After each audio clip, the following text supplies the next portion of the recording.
What a Seahawks win. An absolutely fun one to watch because we probably have lost some hope as a Seahawks society. It's not been the same feeling. A couple losses here and there, some injuries, no Jamal Adams, no Devin Witherspoon, no Geno Smith today, coming off a 4-game losing streak. It was kind of a weird time to be a Seahawks fan because you just didn't know what was going to happen. You didn't know if this team was going to go straight downhill, collapse, not make the playoffs, and kind of have a bitter taste ending to the season.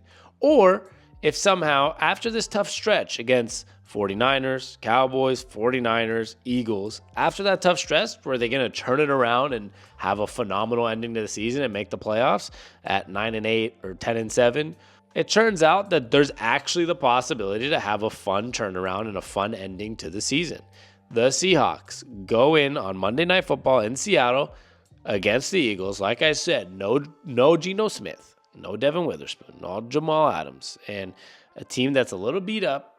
They go in and beat the Philadelphia Eagles on primetime, which they always love to do, be good on primetime, and they win the game. And Drew Lock throws throws a couple absolutely beautiful throws to get down the field and a beautiful dart to Jackson Smith-Njigba in the end zone to win the game.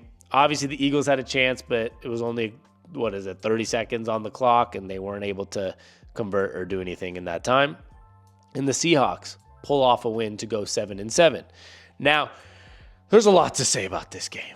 I would say that one topic that everyone's loving and everyone's going to keep talking about is Drew Lock or Geno Smith. Now, I don't believe that there's much of a debate right now, and I could be in the minority, but I don't think there's a debate in the building.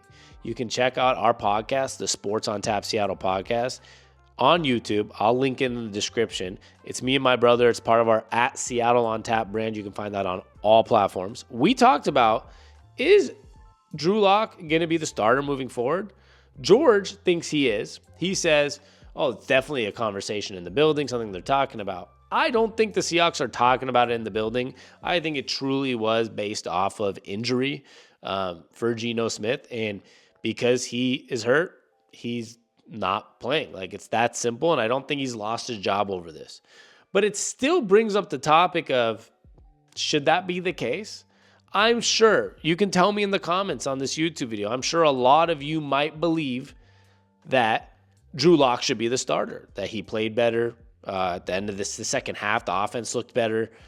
In general, it was an exciting win. Don't stop after a good win. Just let them ride it out. If we lose next week, maybe put back Geno. Everyone might have a different opinion on this. I just think the offense has shown even more potential of Geno Smith. Games like against the Cowboys, they should have beat the Rams with a game-winning field goal, but they didn't. And the season would look a lot different.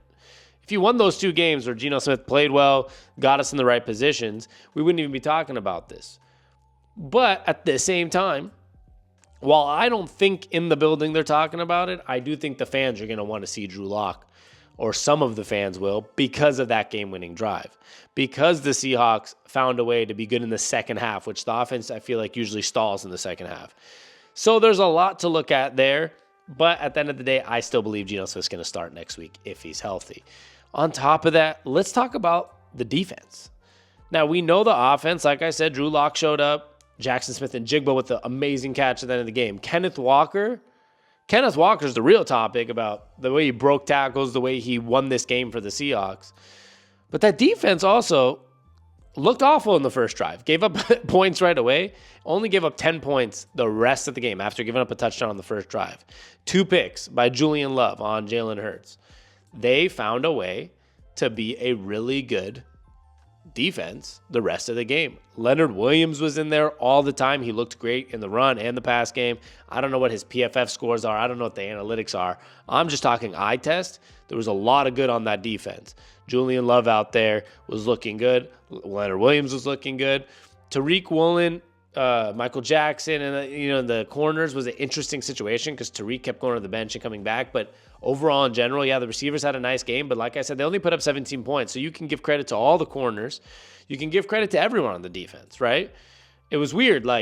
Jamal Adams is out. Julian Love ends up with 2 picks. Yeah, Devin Witherspoon out. At the end of the day, the corners played good enough to not allow humongous plays, and they didn't. And they didn't allow, anything crazy to go on, and they held them to 17 points. The line, I know, has not had the same pressure since Uchenna Nwasu's been out, but you saw Leonard Williams today in there a lot. You saw Boy Mafe get his hand on the ball a couple times. The defense in general has so many positives to look at compared to what the feeling has been in the recent past. So overall, with a game that felt a little bleak in the first half, offensively and defensively, at least in the first quarter, you get to that second half and it's like the offense is looking a little smoother, right? It wasn't perfect, but it was smoother. And the defense was making some stops when they needed and coming up big when they needed to come up big. All those little things were really important moving forward. Moving forward, the Seahawks don't have a schedule of the 49ers, Cowboys, 49ers, Eagles. They have a schedule of the Titans, the Steelers, and the Cardinals. If they can replicate the type of play that they had this week against the Eagles, they're going to have a chance to be 10-7. 9-8 if they lose one of them, and have a chance at the playoffs. We want to win those next three to really get in the playoffs at 10-7, because 7-7 Vikings, 7-7 Rams, 7-7 Seahawks, 7-7 Saints. So we really want the chance. We need to be 10. I feel like we got to win out if we really want to get in, for sure, because the Rams have the tiebreaker and the Vikings have the tiebreaker on us. But at the end of the day, all that matters is take this momentum. If we can hold the Eagles to 17 points, we should be able to hold the Titans to 17 points, the Steelers to 17 points, and the Cardinals to 17 points. Maybe the Cardinals a little bit better on offense because of Kyler Murray.